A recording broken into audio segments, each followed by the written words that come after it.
Hello everyone, bringing you a video today looking at a recreation of a New Zealand infantryman in the mid-1980s. During the 1970s and the immediate post-Vietnam years, New Zealand uniform and equipment looked very much as it had done in the latter days of the Vietnam War. Jungle greens with M1956 equipment, both US made and Australian made modified M1956 equipment. And this would, to a degree, hold true in the 1980s as well. But there was an increasing issue of DPM combat uniform, which gives quite a visual change to the standard plain green uniform that had been worn previously, and also a real mix of web equipment. So components drawn from all sorts of different sources to make up quite varied sets of equipment. So I would caveat this, as I normally do with recreations from this time period, certainly during the 1980s, customization of kit, wearing stuff in a more individual manner, was becoming more common in militaries across the world. Certainly in Britain, modification of web equipment was very common as well, and to a degree in other militaries too. And this can be seen in New Zealand as well. Looking at photographs, you'll often see men not dressed the same in the same unit. They'll have different setups of web equipment. Perhaps in some instances you'll have a mix of jungle green and DPM within the same unit, for example. So this recreation can't be taken as representing every infantryman from this time period, but it is representative of some of the kit which was around at the time and is based on period photographs. So hopefully it'll be of interest, and we'll get into having a look at the recreation now. Looking at the recreation here, it's quite important to note that there was quite a lot of variation in the kit and uniform used by the New Zealand Army at this time, and men would often be seen wearing slightly different setups of kit with slightly different components of the web equipment, the uniform worn in slightly different configurations. So this can be taken as one example of variations on a theme.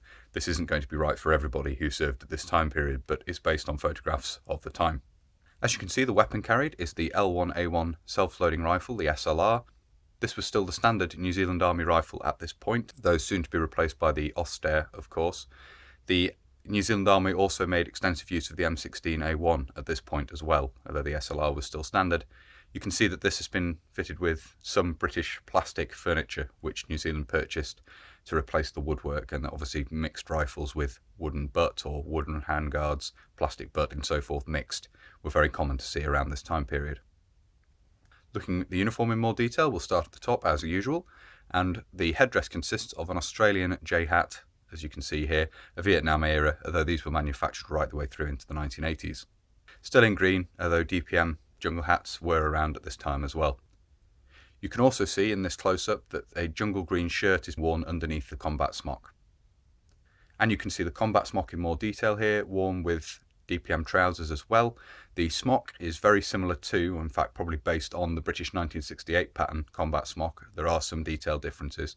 I have made a video previously comparing the two, which I'll put a card to in the corner of the video here should you wish to go and have a look at that.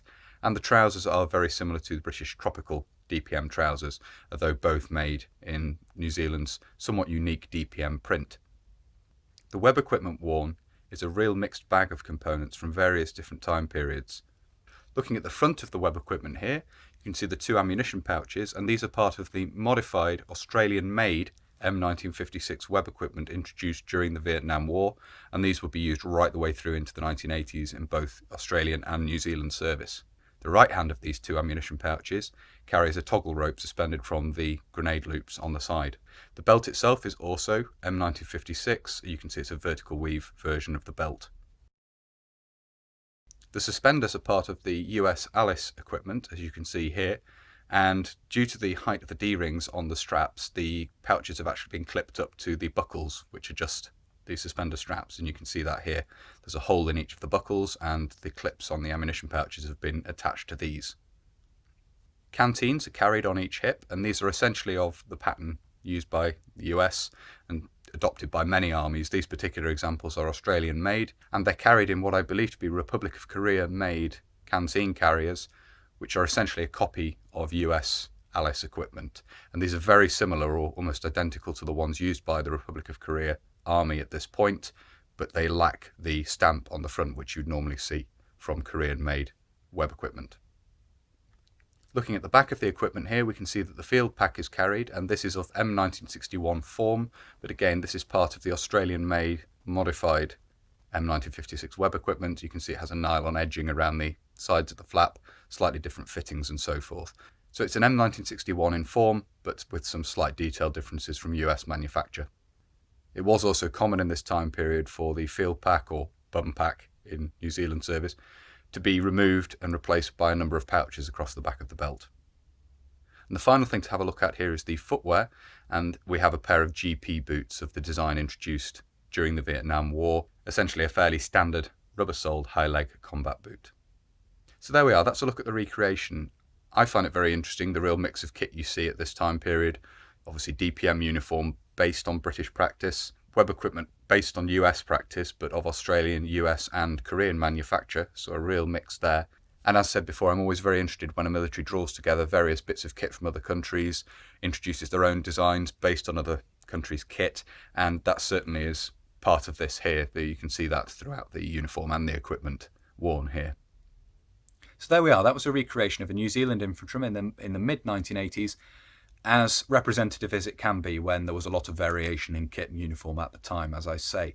But hopefully you found it interesting having a look at that. If you have and you'd like to see more from the channel going forward, please do consider subscribing if you haven't already. And whether you're newly subscribing or you've previously subscribed, please do make sure you hit the little bell, the little notification button down below, and that will of course alert you when I upload future videos.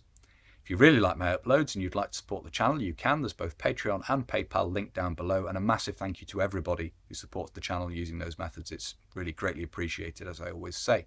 If you'd like to keep up with the channel on social media, you can. There's Facebook, Instagram and Twitter all linked down below. And if you'd like to make contact but you don't really use social media, there is of course an email address down there as well. But that's everything for this video, so until next time, bye for now.